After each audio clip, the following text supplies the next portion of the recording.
yang saya cintai dan saya banggakan. Kita ketemu lagi di pelajaran ekonomi khususnya akuntansi. Sebelum kita belajar, mari kita berdoa dulu sesuai agama dan kepercayaan masing-masing. Berdoa mulai.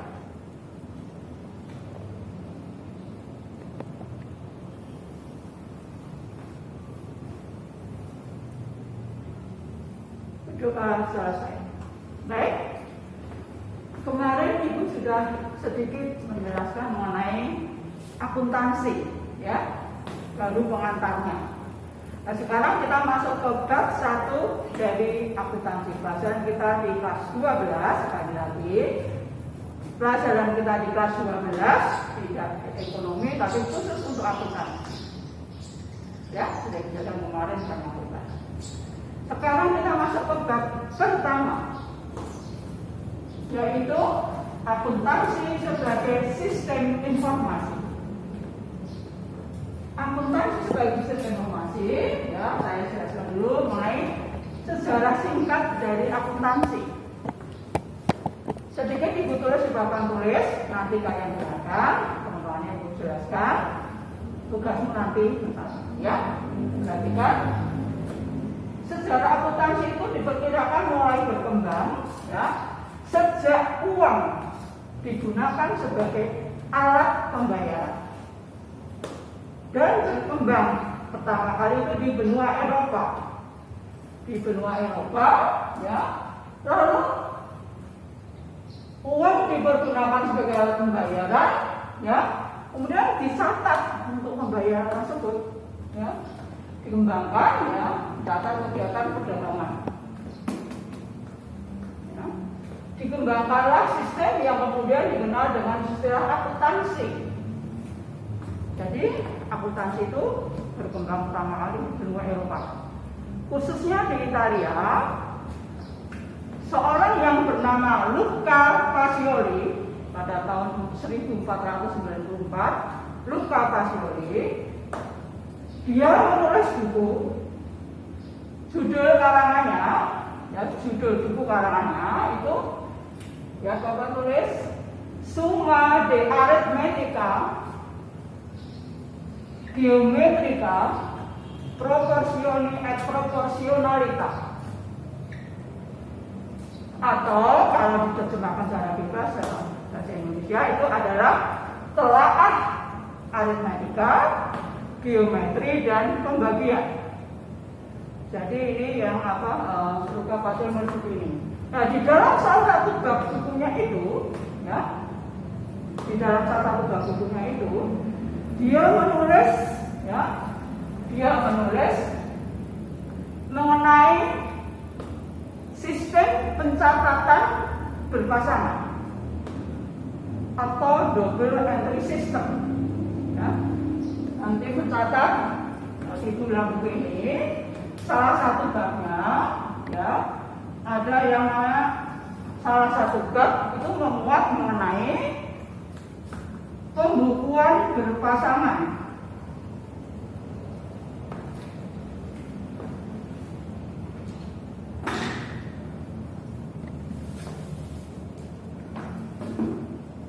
Pembukuan berpasangan.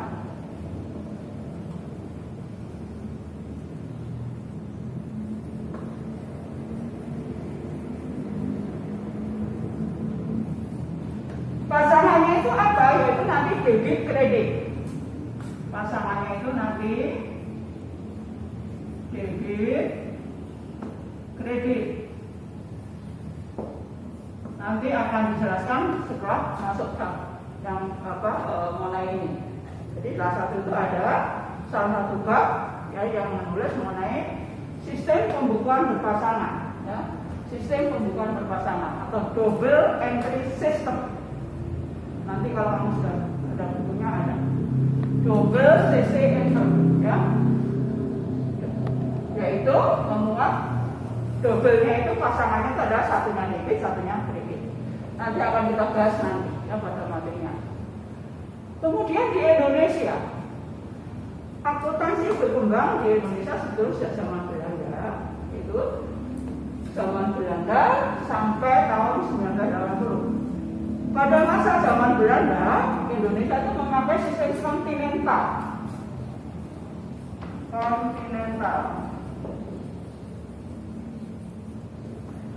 Zaman Belanda, ya.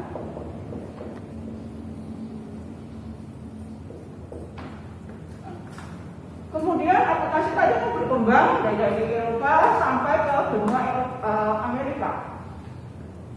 Ya, jadi kita karena waktu itu jajah Belanda masih menggunakan sistem ini kontinental atau yang dulu dikenal dengan tata buku. Ya, dulu namanya tata buku. Ya. Sistem kontinental itu dari warisan Belanda. Kemudian tadi bahwa ilmu akuntansi berkembang sampai ke Amerika Serikat. Nah, di Amerika Serikat dalam perkembangannya itu menjadi sistem Anglo-Saxon. Ini di Amerika Serikat. Atau yang lebih dikenal dengan nama akuntansinya.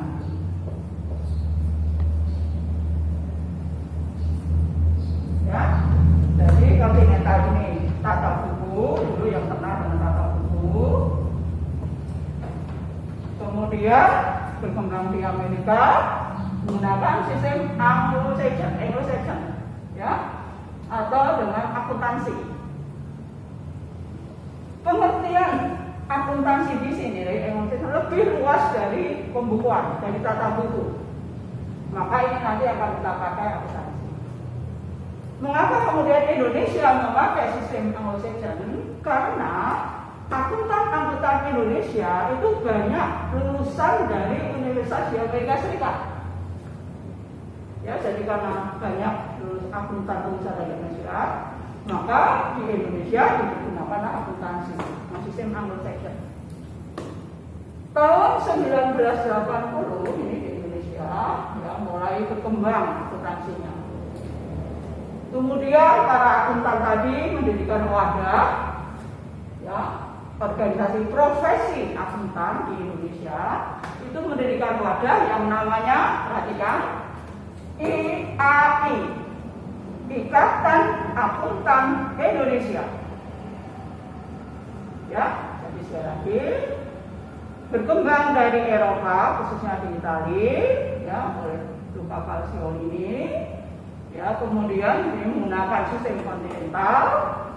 Indonesia sampai sebelum tahun 1980 itu masih memakai sistem kontinental atau tata buku, warisan dari penjajahan Belanda. Kemudian, ya, karena banyak akuntan Indonesia itu yang lulusan dari Amerika Serikat, maka dipakai ini Anglo-Saxon. Jadi akuntansi tadi berkembang sampai ke Amerika dan menjadi ini yang disebut akuntansi.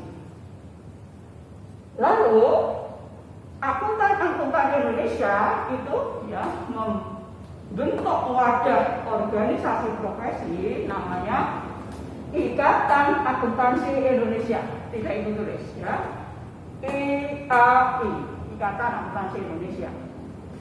Kemudian wadah ini menyusun prinsip akuntansi untuk di Indonesia, khusus di Indonesia.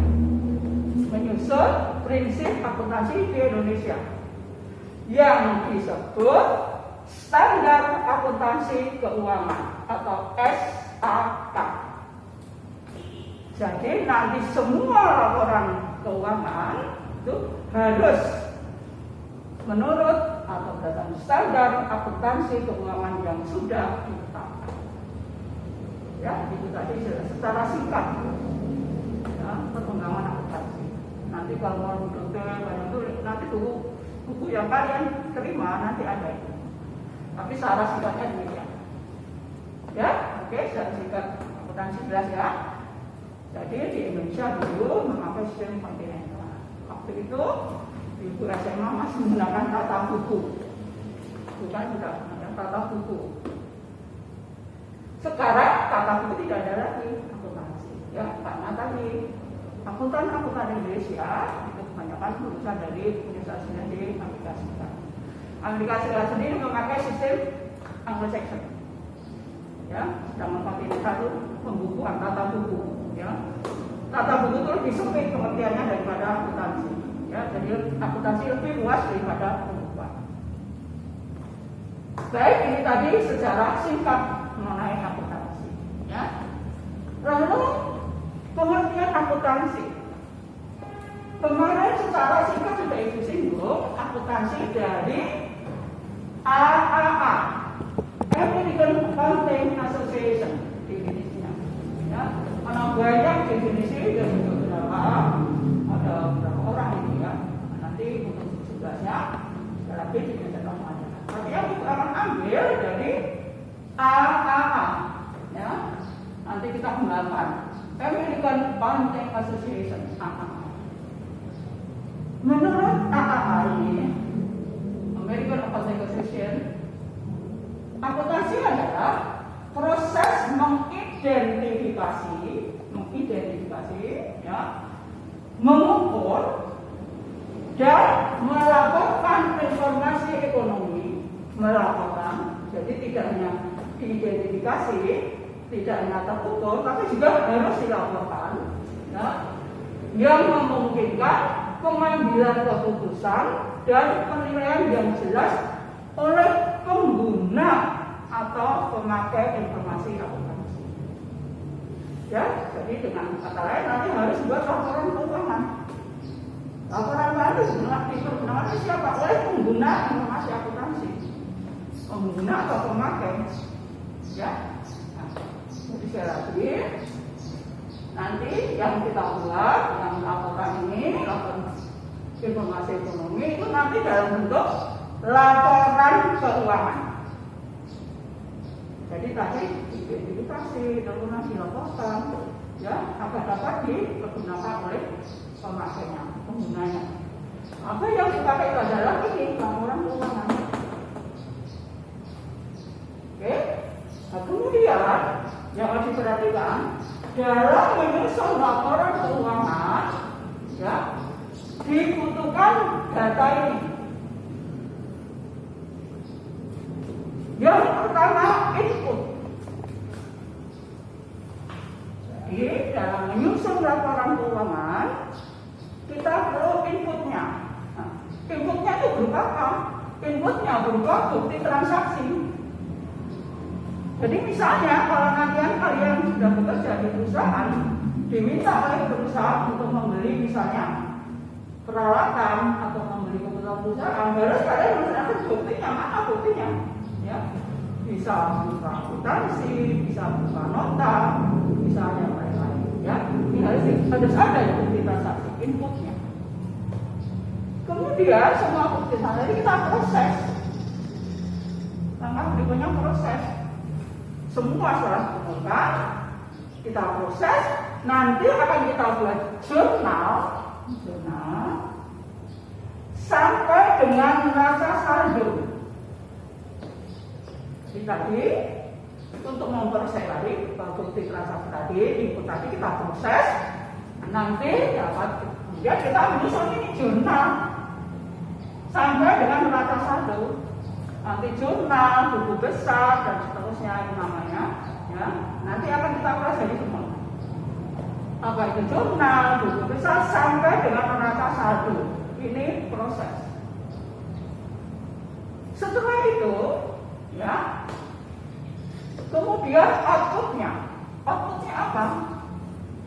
Outputnya ini berupa laporan keuangan yang nanti akan kita baca. Jadi sekali lagi, untuk menyusun laporan keuangan dibutuhkan dengan input. Inputnya berupa bukti-bukti transaksi. Ya, nanti bisa nota, bisa kemudian bukti transaksi, ya. Setelah itu kita proses, ya, kita susun jurnal sampai dengan neraca saldo.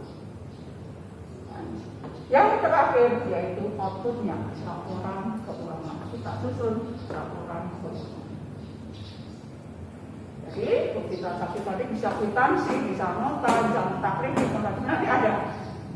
Ini sebagai pengantar. Kemudian laporan keuangan yang dibuat oleh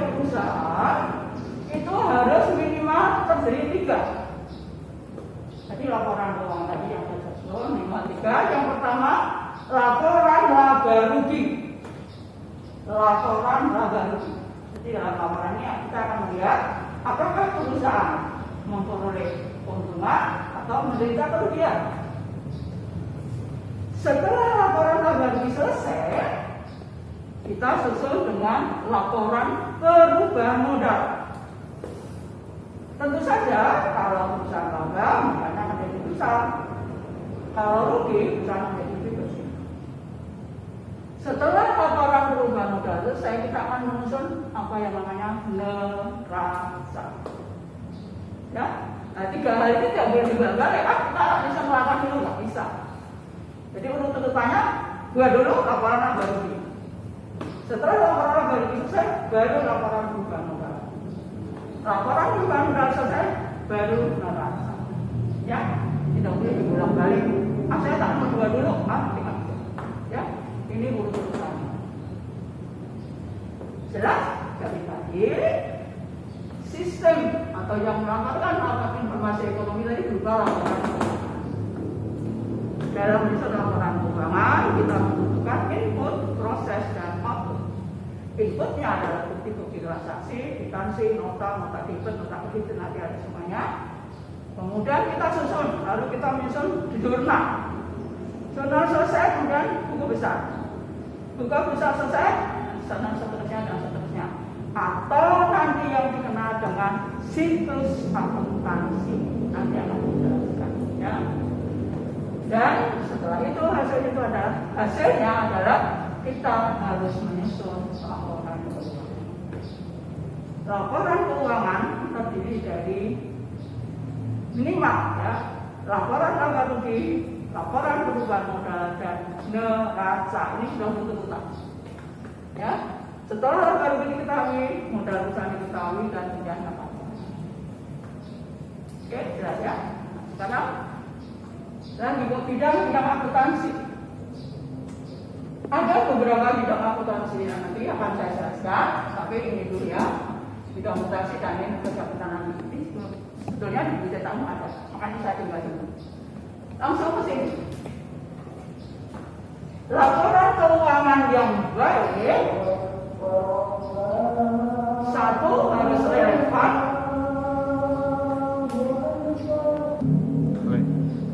Ya.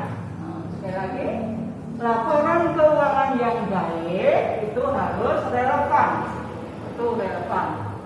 Artinya apa? Harus relevan, harus berkaitan dengan berhubungan dengan yang akan dilaporkan. Ya, harus relevan. Yang kedua, dapat dimengerti. Artinya dapat dimengerti apa? Jangan memakai bahasa-bahasa yang ribet atau memakai bahasa yang kayak bahasa apa? Dengan bahasa yang bahasa sastra dan sebagainya, ya, dapat dimengerti, ya. Jadi dengan bahasa yang mudah dimengerti. Yang ketiga, dapat diuji atau dipertanggungjawabkan. Jadi laporan keuangan yang dibuat itu harus dapat diuji, dipertanggungjawabkan kebenarannya, ya, tidak boleh laporan itu tidak benar, ya. Yang keempat, netral. Nah, pengertian netralnya hati-hati. Netral artinya bagaimana? Si akuntan tidak boleh memihak kepada pemilik misalnya. Saya naikkan labanya, saya perbesar labanya biar apa nanti perusahaan hilang, dan juga boleh. Atau saya kecil labanya biar nanti karyawan tidak menuntut gaji yang mungkin. Ya, jadi harus netral, tidak boleh memihak. Ya. Dan berikutnya adalah tepat waktu. Harus sesuai dengan waktu yang ditentukan. Ya, kalau sudah ditentukan misalnya September, Oktober ini tepat waktu, tidak boleh di luar itu. Ya. Berikutnya dapat dibandingkan. Pengertian dapat dibandingkan adalah laporan keuangan yang kita buat harus dapat dibandingkan dengan laporan keuangan sebelumnya. Ya, jadi dapat dibandingkan. Mana ini yang tahun kemarin berapa, tahun ini berapa? Jadi dapat dibandingkan dengan laporan keuangan sebelumnya. Dan yang terakhir harus lengkap. Fakta datanya harus lengkap, ya. Tidak ada pun yang kurang, ya. Karena ini harus lengkap. Ya. Baik itu tadi laporan keuangan yang baik. Kemudian tadi dibilang bahwa laporan keuangan itu berguna untuk pemakainya. Nah, ini pemakainya. Ya, jadi lagi saya ulangi, laporan keuangan yang baik harus relevan, dapat dimengerti, diuji atau dipertanggungjawabkan, netral, ya. Kemudian tepat waktu, kemudian juga dapat dibandingkan dengan laporan keuangan berikutnya, dan kemudian harus tepat. Nah, lalu tadi kita bicara supaya dapat dimanfaatkan oleh pemakai atau pengguna informasi akuntansi, dapat dipakai oleh pengguna laporan keuangan. Siapa sih yang dimaksud dengan pemakai atau pengguna laporan keuangan? Ya. Perhatikan, pemakai laporan keuangan itu ada dua. Satu dari pihak internal itu dari dalam perusahaan sendiri. Perhatikan, yang dimaksud dengan internal adalah manajer perusahaan. Ini internal. Lalu pemiliknya di mana? Pemiliknya itu adalah eksternal. Kalau sekali lagi, kalau pemilik tidak mengelola perusahaan. Tapi kalau pemilik mengelola perusahaan, dia adalah manajer perusahaan internal. Jadi sekali lagi bahwa perusahaan itu harus terpisah dari pemiliknya. Tetapi kalau pemilik itu adalah pengelola perusahaan, maka pemilik di sini. Ya, nah, jadi ini internal. Internal dari dalam perusahaan. Kemudian dari luar perusahaan. Nah, kalau pemilik bukan pengelola perusahaan, dia adalah sebagai pihak eksternal, dia di luar perusahaan. Ya, dia di luar perusahaan. Nah, kemudian yang kedua adalah investor. Siapa sih investor itu? Investor adalah penanam modal. Jadi yang akan menanam modal di perusahaan itu harus lihat. Apa yang dilihat bukan perusahaan, itu lihat laporan keuangannya. Bagaimana laporan keuangannya? Minimal 2 tahun berturut-turut. Itu misalnya persyaratannya harus laba sekian misalnya, atau labanya harus naik. Ya, ini untuk investor. Jadi investor itu pengen lihat laporan keuangan, ya, atau penanam modal. Yang ketiga kreditur. Siapa sih kreditur? Itu biasanya dia bank. Jadi kalau perusahaan mau mengajarkan pinjaman ke bank, itu harus dilihat laporan keuangannya dulu. Ya, tidak nyasar dikasih gitu aja, enggak. Dilihat dulu, diperiksa dulu laporan keuangannya, video dulu. Berikutnya yang keempat, pemerintah. Mengapa pemerintah melihat laporan keuangan? Pemerintah melihat laporan keuangan perusahaan itu adalah untuk menentukan pajak. Maka semua perusahaan nanti harus mengisi SPT, ya kan? Apa itu? Surat penetapan pajak, ya. SPT pemerintah itu untuk melihat pajak, ya, untuk menentukan pajak yang dibayar. Kemudian karyawan juga harus tahu dong. Wah, misalnya perusahaan itu labanya sekian miliar, kok gajinya cuma sekian misalnya. Yang keenam, masyarakat. Masyarakat juga perlu tahu, apalagi kalau misalnya perusahaan itu sudah beli, dia harus tahu. Masyarakat mau beli sahamnya dan sebagainya itu harus tahu. Ya, itu tadi mengenai siapa pemakai informasi akuntansi. Ya, bisa via internal, bisa via eksternal. Kalau ini pemilik ini via eksternal, kalau yang mengelola manajer. Tapi kalau pemilik ini sebagai pengelola perusahaan, maka dia adalah via internal. Ya, sederhana. Berikutnya ini kita akan bicara bidang akuntansi. Secara singkat itu bidang akuntansi itu adalah ada akuntansi keuangan, yaitu bidang ini mencatat proses pencatatan, ya, rencana atau laporan keuangan, ya. Auditing apa? Jadi auditor yang memeriksa, pemeriksaan periksa, orangnya namanya auditor, ya. Ada sering dengar auditor BPK, ada yang memeriksa, ya. Kemudian akuntan manajemen, ya. Akuntansi manajemen itu bidang yang menangani masalah-masalah keuangan perusahaan. Kemudian akuntansi biaya, bidang ini merusakan biaya sampai nanti harga produk itu berapa, atau harga pokok produk itu berapa. Ini akuntansi biaya. Kemudian akuntansi perpajakan, ini bidang ini nanti yang akan mengumpulkan data ya untuk penghitungan pajak yang harus dibayar perusahaan. Yang keenam akuntansi anggaran. Nah ini adalah menyusun anggaran perusahaan, ya menyusun anggaran perusahaan. Ya. Dan yang ketujuh sistem akuntansi. Sistem akuntansi pembuatan rencana atau langkah-langkah dalam menyusun laporan keuangan. Langkah-langkahnya untuk menyusun laporan keuangan. Buat jurnal dulu, buku besar, neraca saldo, dan seterusnya. Ya, utamanya di sistem akuntansi. Sistem sebagai sistem. Ya. Dan yang terakhir akuntansi pemerintah, yaitu laporan akuntansi di lembaga-lembaga pemerintah. Ini sederhana teman-teman. Kemudian yang perlu kalian tahu, akuntan itu seperti seorang dokter profesi, makanya ada tunjangan profesi. Nah, profesi akuntan itu ada beberapa. Yang pertama akuntan privat, yaitu akuntan yang bekerja pada perusahaan tertentu, ya pada perusahaan tertentu. Ya. Kemudian yang kedua akuntan publik. Nah, ini akuntan publik itu akuntan independen. Akuntan yang dapat membuka jasa konsultasi dengan suatu perusahaan tertentu. Jadi ini mereka memang membuka usaha pajak dan dia tidak terikat dengan suatu perusahaan. Dia independen. Misalnya kamu punya perusahaan, kok akan ragu-ragu nih laporan keuangannya, bisa kalian konsultasikan ke akuntan publik. Jadi ini dia tidak terikat, bisa pasang. Nah, ya banyak di Jakarta ada akuntan publik kan. Ya. Berikutnya adalah akuntan pemerintah. Ini akuntan adalah akuntan yang bekerja di lembaga-lembaga pemerintah. Misalnya yang di KPK, yang di BPK itu adalah akuntan pemerintah yang bekerja di lembaga pemerintah. Dan yang terakhir akuntan pendidik. Akuntan pendidik sudah memahaminya itu akuntan yang bekerja sebagai dosen atau sebagai guru.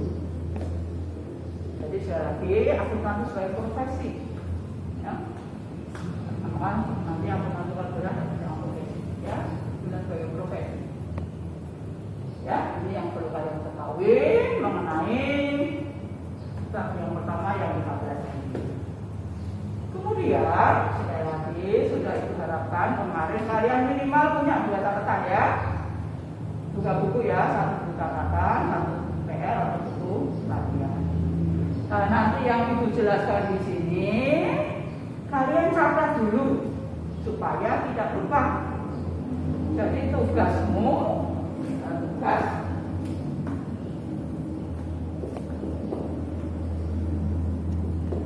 mencatat di dalam buku catatan atau menyalin ke dalam buku catatannya. Nanti buku catatan harus dikumpulkan ke ibu, ya, saya kira. Ya, saya kira itu dulu. Kalau kalian tidak jelas apa yang ibu jelaskan di sini, bisa japri ke saya, silakan. Hanya ibu minta kalian harus aktif, ya. Ini baru pemasaran akuntansinya dulu, ya. Akuntansi sebagai sistem informasi akuntansi, ya. Minggu depan kita akan mengulas bab 2 persamaan dasar akuntansi. Untuk hari ini kita cukup. Kalau kalian sudah jelas, silakan japri ke saya, ya. Dan tugas hari ini adalah menyalin apa yang ibu jelaskan di papan. Jelas? Terima kasih. Selamat siang. Selamat siang.